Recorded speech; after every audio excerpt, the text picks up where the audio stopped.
Hi everyone, it's Sue with Ully Cat's Designs and Ully Cat's World blog.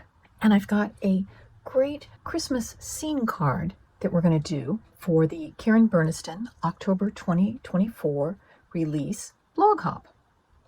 Now, I've done this kind of room scene before back in October of 2022 where I did the Where the Skeletons Live Part 2. You can see in my blog post, you can get the written instructions on how to make this card base. Today, we're going to be using, basically, you can get out of our 12 by 12 sheet of paper that has the tab along the side here. We can get all of our card base out of it. So you're going to cut one strip that's 6 inches wide and 12 inches long and score it in half. So you've got a 6 by 6 square. Then you're going to take the other half that's 6 inches wide plus this tab, which is actually probably going to make the sheet about 6.5 by 6 inches tall, because we're going to cut it in half to make, and this one I've actually got ready, so let me show you that. We're going to cut our windows into this piece, and as you can see, I've actually got 2 of them cut out, and I'm using the Bitty Ball double ups because it has this cool die which is intended to cut out the little decorative pieces to go on a Bitty pop-up ball. But I saw a window when I first saw it cut out, and that's what I like to use it for as well. Save those inside pieces for your Bitty balls, that way you don't have to cut things out, especially when you've got these pretty decorative papers. So I've got these 2 frames cut. Then I have cut my decorative papers. And one of the things I forgot when I went to do this, because I like to use my T-square to line up the die when I go to cut it, you could put the decorative paper on one side and then cut out your window. Usually the dies won't cut through 3 layers of paper, so you're usually going to have to cut at least one kind of freehanded. So the way I'm actually going to fix some of my issues with why this is going to leave some white space. Actually, the top and the bottom of this will have crown moldings and floor moldings as well. On this one, I actually, because I had that much, I cut a little sliver of paper that will help me hide the fact that I miscalculated. I've also cut a 6.5 that we're going to glue on here, so that then all I have to do is trim the paper. For some reason, I never can put things on straight. For these back pieces of this, I want this to be on one panel so that we actually we'll use the sentiment on this that says, "Let's get cozy." And this will be kind of the outside of our house scene. But on the inside, when this is closed, I want to get this so that what we'll see will be these houses and maybe some of these trees through the window. So that's one of the things when you create these scenes with these window flaps that will open up, you just want to make sure that you're going to think about what you're going to see. I've got both my panels covered with my paper, and some of the strips that I cut off, I actually filled in my other areas. I want this on this side. I want it to be, so it will cover this side. But I also need to know where the window goes. And because I'm kind of trying to see where that sentiment is going to look best, I put this right up against the edge of the paper. And then I'm marking where the top and the bottom of the die go. So if I've got that covered up, if I can kind of line it up, I should be pretty close to where it needs to be. So I've got this die cut, and it looks pretty good. I'll glue it on, and then we'll take care of that. But before I glue it on, I want to snip out the window panes, and then I'm just going to put my glue. I don't want to put any glue on my tab. And then it's really just a matter of lining up with the window, and then I double check on the back to make sure I don't have any of that paper showing through, and that still looks good. So I'm going to let that dry, and then I'll trim the paper down. If I were going to put a piece of clear acetate to be glass for this window, this would be the time that I would do it. But since I've already glued in my other one without acetate, this one will also not have window glass in it. So again, I'm just lining it up.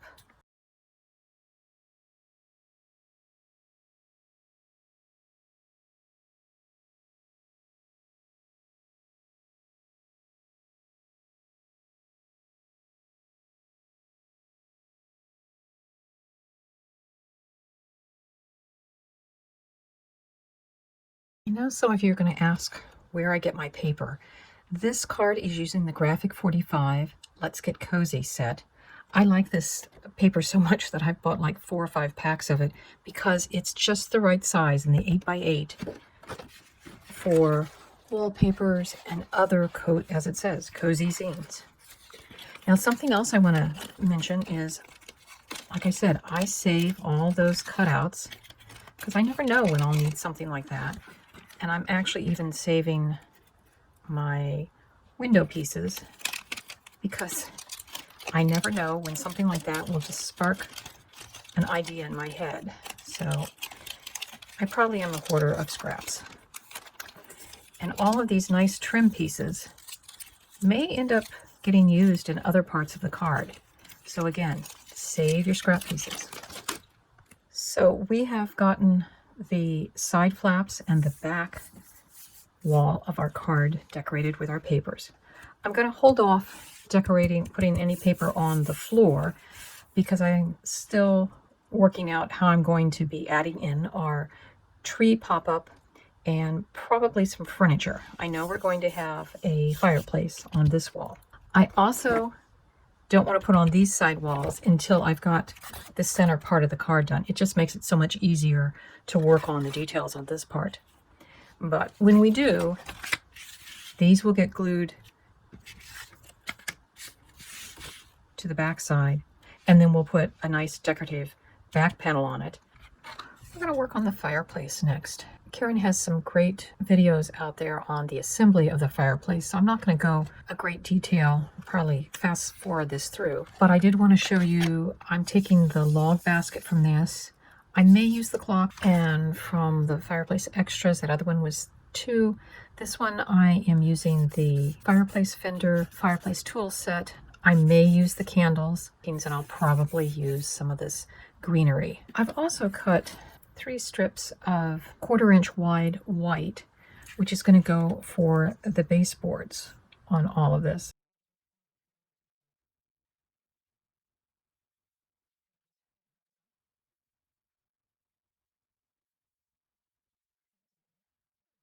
Before I put it on, I want to talk about the pieces that I've cut out for the fireplace. I'm not really going to do much to the texture of this fireplace.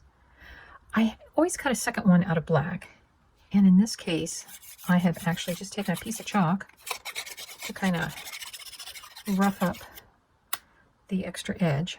Now I'm going to trim this off a little bit on each side.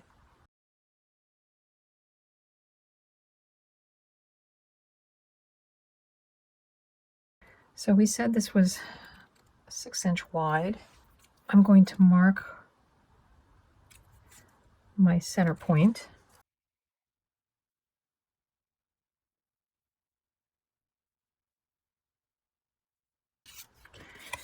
And this is the inside fireplace mechanism.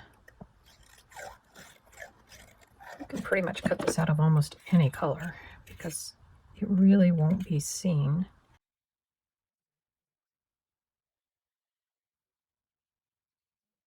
Now I eventually will need to glue these tabs down to the base, but I have to figure out some of the base parts first. So I'm going to set this aside, and we'll just work on decorating the front of our fireplace.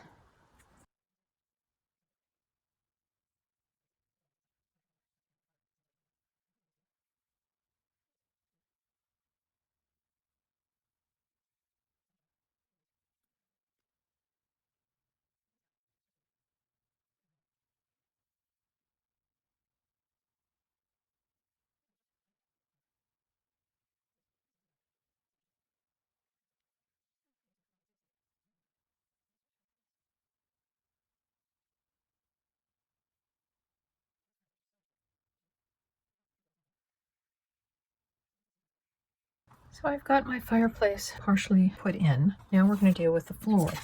I'm going to be adding a second piece onto the end of this so that it will come up to about where the fireplace ends, and that will flip out. And this will give me the fold that I can put the Christmas tree and the sofa. This piece is 6 inches wide by approximately 5.5 this way. And then I scored and folded it so that this will be 5 inches.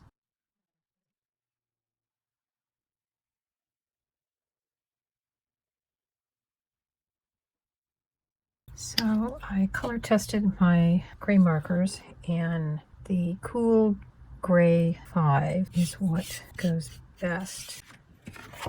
So I've got my first piece of paper on. I'm actually going to trim a little bit more away from the fold so that we don't have any catch points. And now I'm going to work on installing the next piece. I've got both pieces covered with what I'm using as the carpet. I've also cut one of the mantle pieces from gray. I've taken a little gray ink to kind of give it some highlights as if it were flagstone. And now we're going to glue down and finish off assembling our fireplace.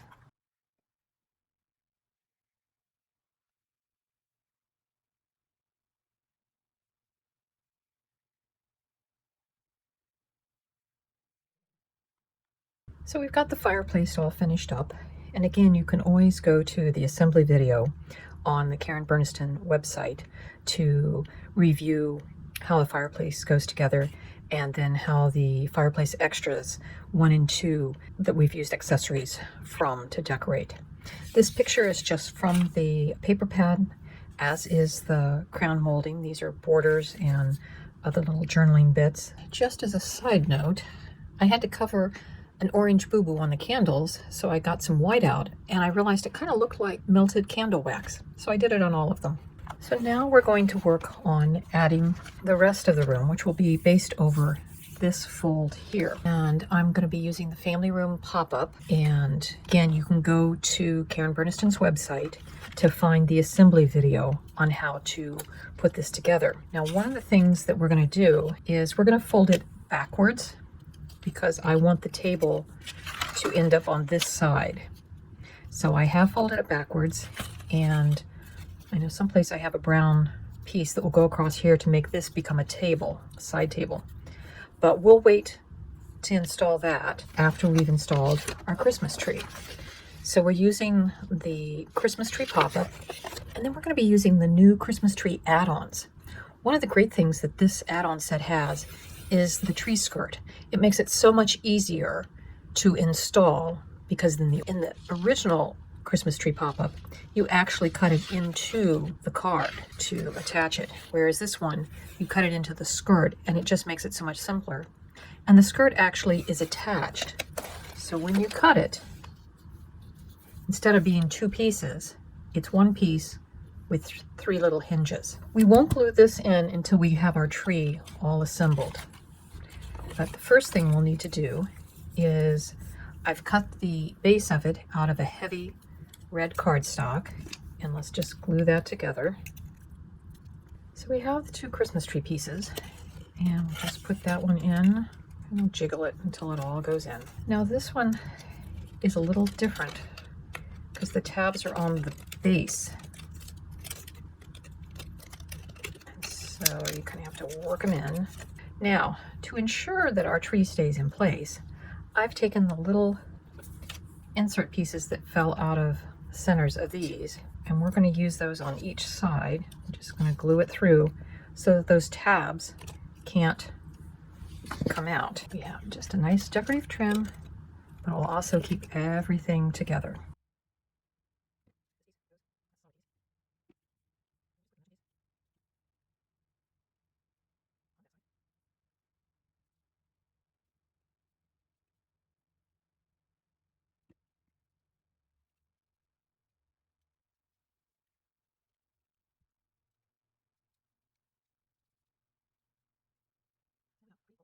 So now we have a pretty gold star at the top of the tree.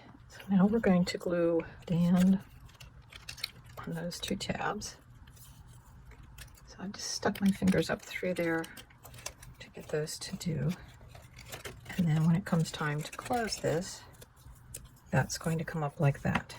And this is where we'll be able to decide on our placement of our tree.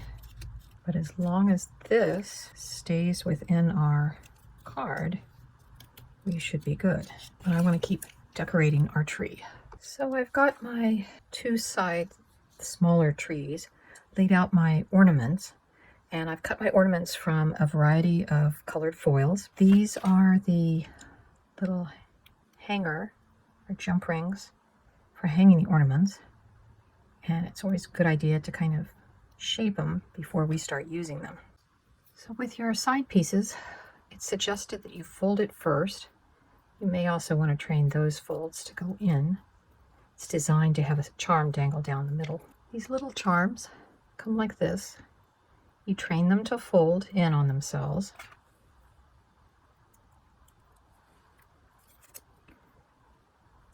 And then I usually do a test to see which way it wants to dangle.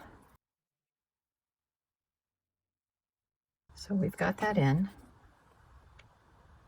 Put a tiny dot of glue.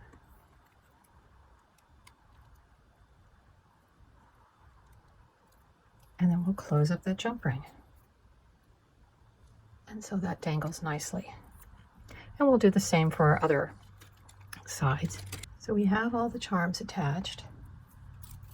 And now to show you how these trees go, we line up the bottom slot.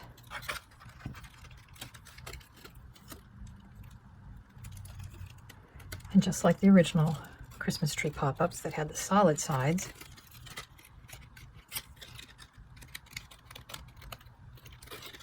this part goes together with no glue. This one is a little trickier. You gotta make sure you get it into the slot. And those go to the inside. There's one step we forgot to do. We have to glue the tab. And these are easier to do. Okay, the closed position.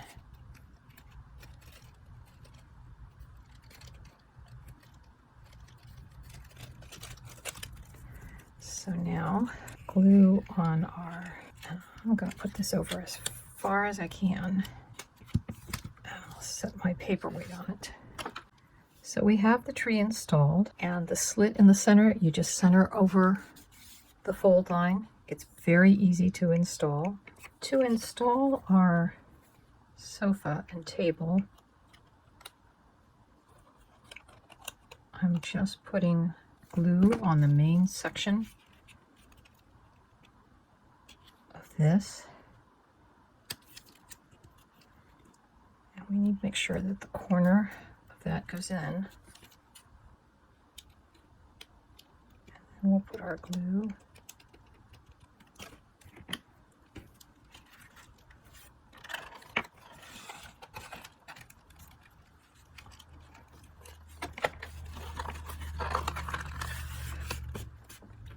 on that side.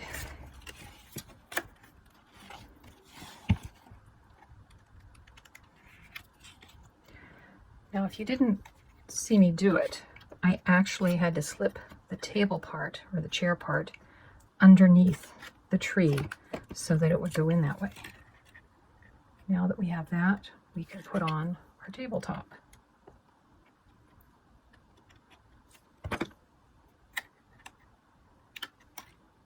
And eventually I'll probably put a plate of cookies out here.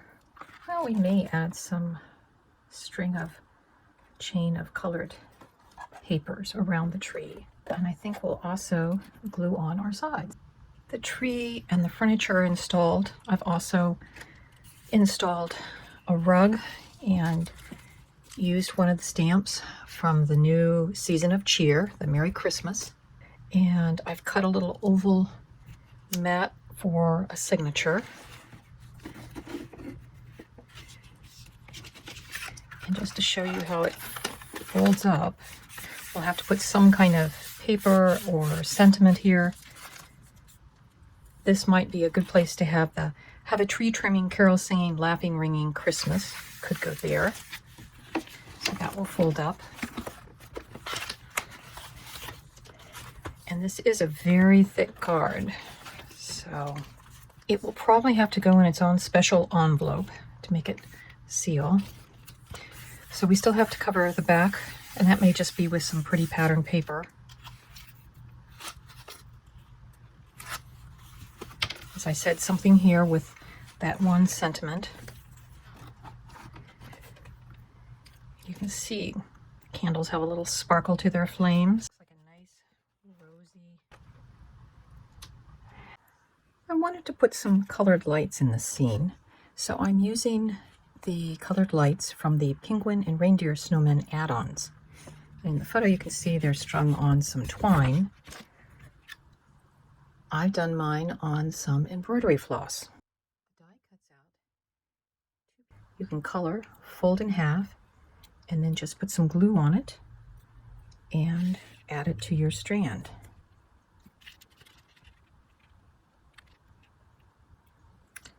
And there it is. So we have our colored lights in, and I'll just tell you I used a pale cherry pink, a lemon yellow, Kelly green, algae blue, and geranium. And this one is called Blueprint. It is a Nuvo marker. I don't have very many of those, but those are the colors I used for the lights. The embroidery floss is 716 is the color, and I'd say it's kind of almost a Kelly green. For the plate of gingerbread men, I took the smallest circle in the Circles Crosshatch set. The gingerbread man I used actually came from the Gingerbread Tiny House add-ons. But what you'll find out is you can also use the tiny gingerbread man from the Winter Charms, or cut apart the Christmas Borders 1 gingerbread man, because they're all about the same size. For the outside decorations, I've put wreaths on the windows on the outside, and I've taken the wreath from the Fireplace Extras, but the bow comes from the Fireplace Extras.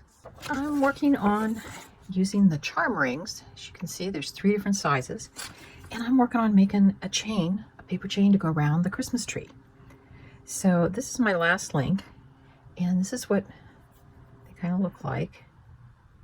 So I usually put a little dot of glue after I've got it threaded through, and then you just seal it up. And I've used all 3 sizes on this, kind of use them in a variety of ways.